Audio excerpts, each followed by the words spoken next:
as we were preparing this show on Friday, Congress voted on a key aspect of what is called Fast Track Authority, the mechanism that would grease the skids for the job-killing Trans-Pacific Partnership and potentially for other agreements under this president and the next president, whoever that might be. Now, this was a complex and emotional debate and an important vote that has deep procedural implications. And here to help us make sense of that is Neil Sroka. Neil is Communications Director for Democracy for America, and he joins us now. Neil, thanks for coming on the program. Great to be here with you, RJ.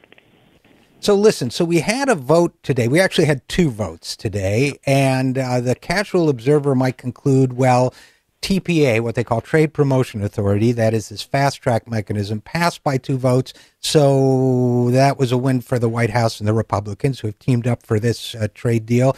But another provision called the TAA, which is training and assistance to people who have lost their jobs as a result of the trade deal, did not pass. So help us make sense of this. Was this a win for the opponents of trade, and what does it mean going forward? Yeah, the easiest thing to say is that this was a very critical battle victory in the larger war against fast track for the job-killing Trans-Pacific Partnership. So you got it exactly right. What happened is in the House, they needed to vote on two different bills in order to get fast track authority to the president's desk. One bill was the fast track bill itself, and that just barely crossed the threshold of getting enough support to get it through the House. But the other bill was this trade adjustment assistance thing, and it went down in a resounding defeat. In fact, it needed about 118 additional votes in order to pass through the House. And because of that, the House is not able to give the president a fast track bill. And so in that sense, it was a victory. Now, here's the thing. At the very end of that set of votes, Speaker Boehner said that he would reserve the right to bring up the trade adjustment assistance legislation for a vote again, and could essentially have a vote as soon as next Monday or Tuesday, the 15th or the 16th, and we'll see what happens there. But that's why we need to continue the fight on this trade bill going forward and make sure that the Medicare cuts specifically that are in this TAA bill that's being voted on again in the House do not come to pass. Now, let's talk about those Medicare cuts for a second, because Republicans want, it is a fascinating political snapshot. We're talking with Neil Sroka from Democracy for America. We have Republicans teaming up with the White House on this pro-corporate job-killing trade provision. But Republicans hate to spend money to train or help people. It just seems to be in their DNA.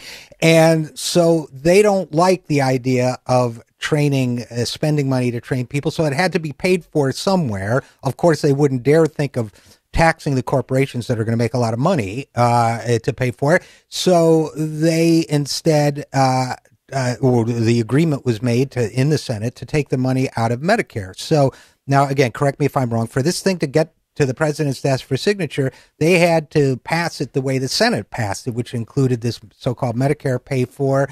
Now, Republicans who don't like helping people were against it. Democrats who oppose the whole trade deal and or don't want to be have it hung around their neck that they voted to cut Medicare opposed it. And so therefore, there's nothing that can go to the president right now. So what happens next? Does it go to Senate House conference? Does Boehner can try again, but 118 votes are a lot to get. Where are we right now? What happens? Yeah, it's a really troubling situation, and it's one of, I would say, cautious optimism. As you said, it's going to be very difficult for Boehner to get the 118 votes he needs. There's going to be a lot of arm twisting on both the Democratic side and from the White House and the Republican side, but 118 votes is a high margin to make up. They could also take it back to conference and renegotiate it with the Senate, but it's almost likely in that situation the Senate would have to vote once again on fast-track authority, this time perhaps without trade adjustment assistance, which would be a no-go.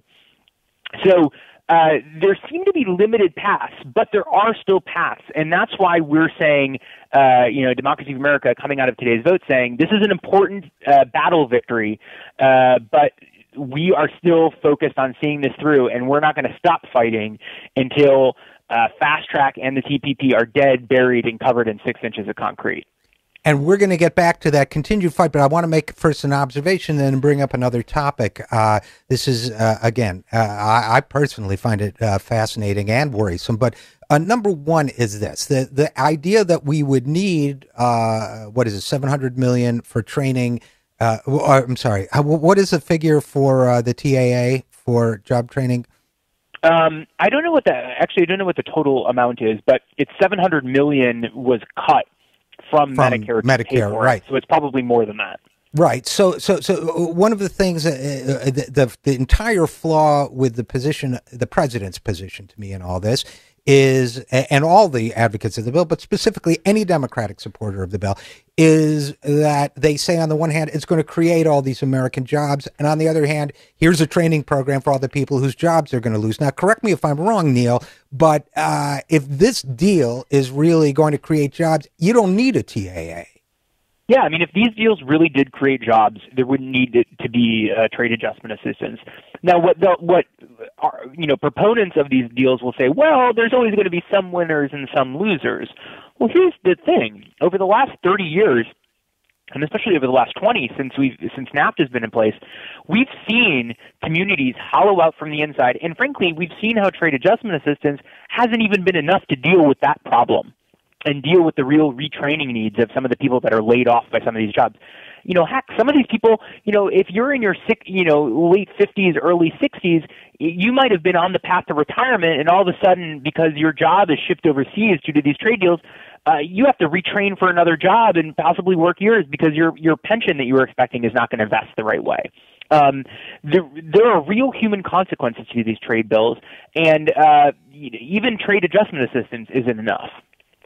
Now let's talk a little bit. Oh, absolutely. And let's talk a little bit about that's the reality of it. I was just pointing out the inherent contradiction in the president's position, which seems to be this won't hurt a bit, but we'll pay your medical bills. Now, having said that, now the president went to Capitol Hill today and spoke to Democratic members of Congress, and one of the attendees at that meeting, which was off the record, said basically the president tried to guilt people and then impugn their integrity. There were a number of us who were insulted by the approach. The president suggested that if you support the concept of retraining people, you have no right to vote against it now for procedural reasons. Now, it's a two-part question for you, Neil Sroka from Democracy for America. Part number one is, what's wrong with voting against something to kill a bill you don't like? My understanding is that happens all the time.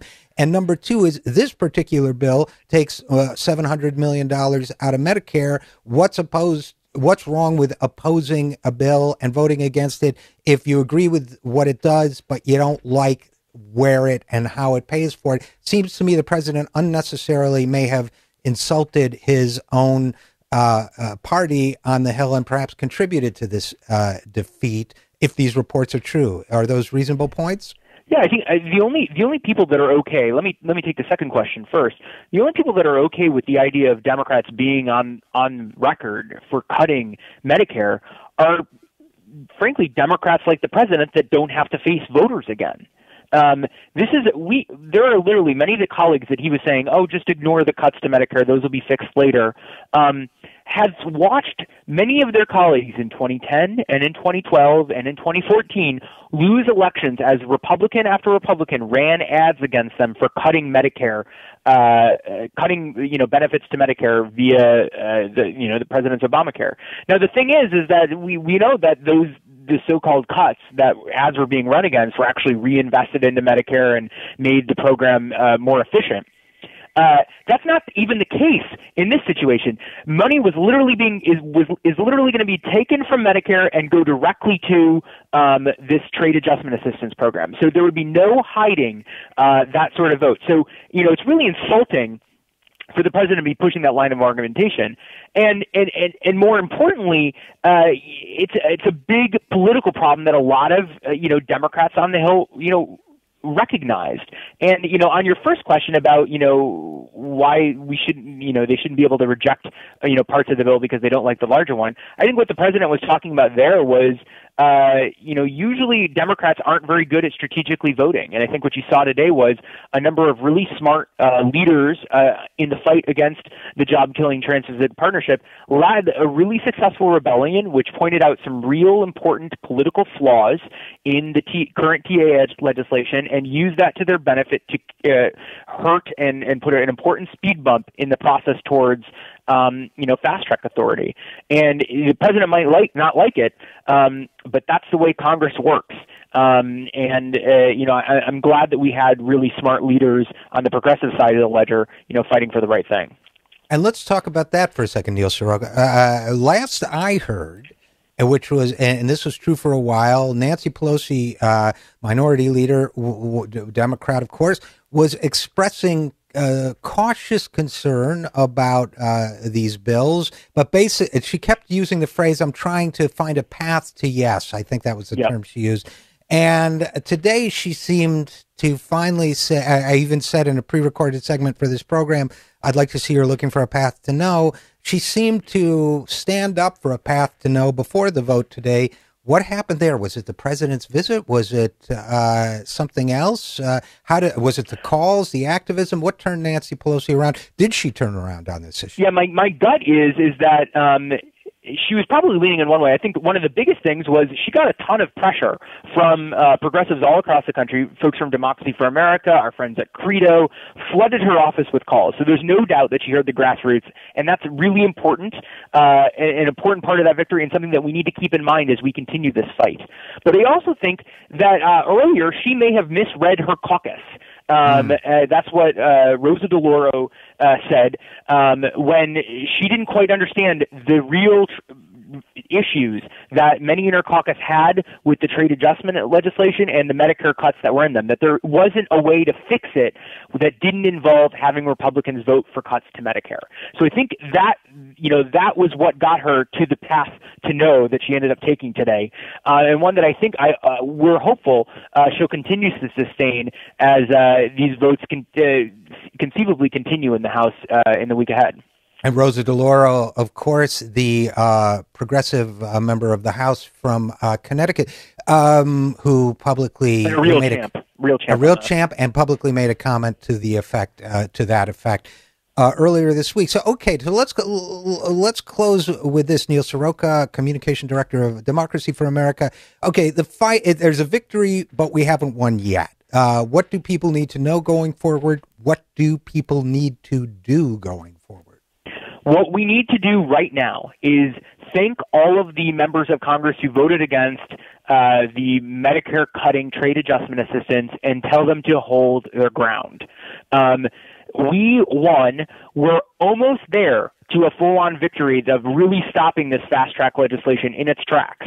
But it's going to require people to hold and stay and to not succumb to arm twisting from the White House. That's what needs to happen.